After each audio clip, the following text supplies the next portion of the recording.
Alrighty, hey guys, we're just going to be going through this spreadsheet for tracking money in your games, specifically Monopoly. That's what this was initially made for.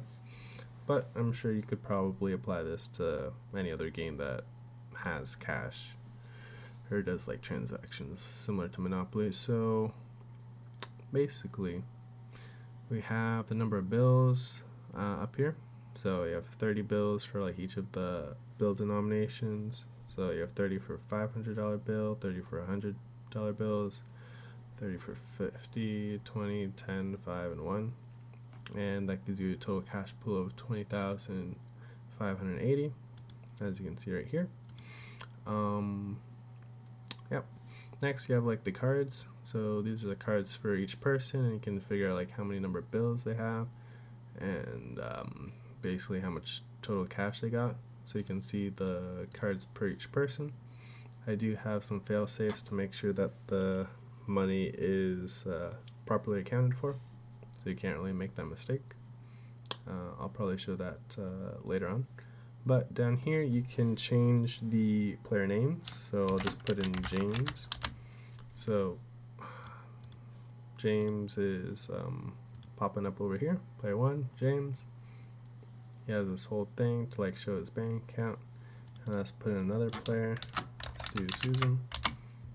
So player 1 is James, player 2 is Susan. Each card is their own.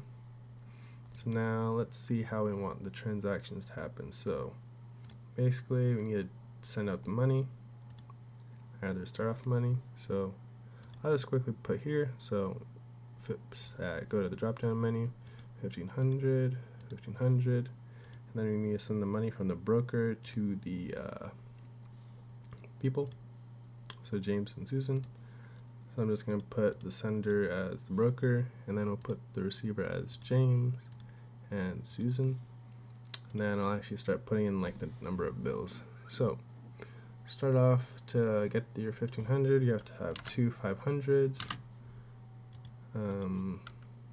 two 100s, and as you can see, basically you can see like the number of bills that you actually have a bit available. So now that we took away two 500s, there's only 28 500s left.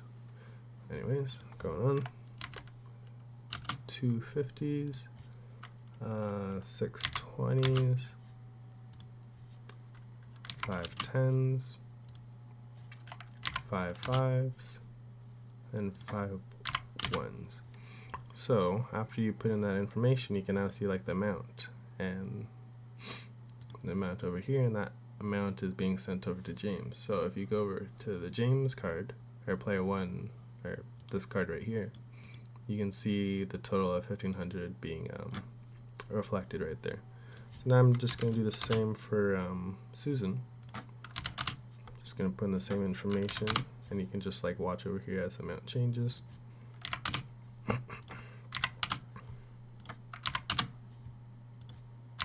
Okay, so they both have 1500. Next, let's say, just for argument's sake, we want to send some money to James. So sender is Susan, and Susan wants to send money to James. I don't know, let's do that, send money, so you can keep track of like why the transaction was made. That's why we have this drop down menu. You can see the options. Okay, so Susan to James.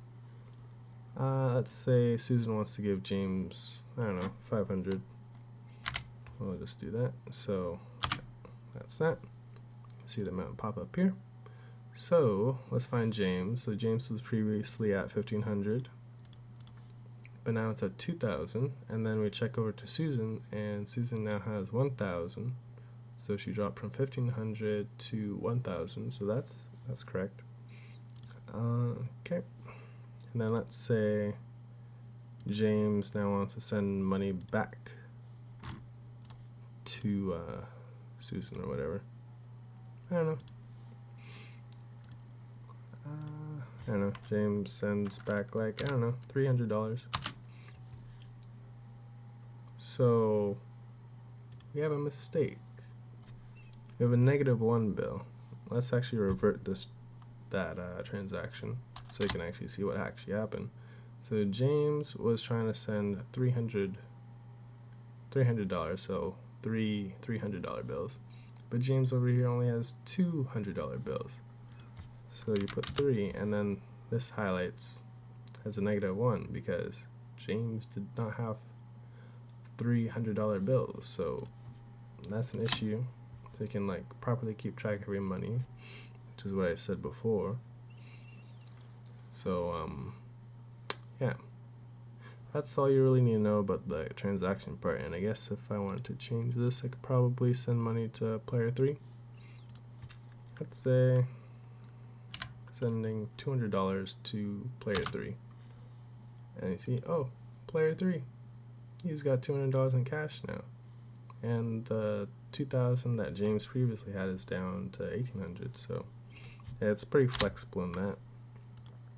But yeah, I think that's a good enough demonstration.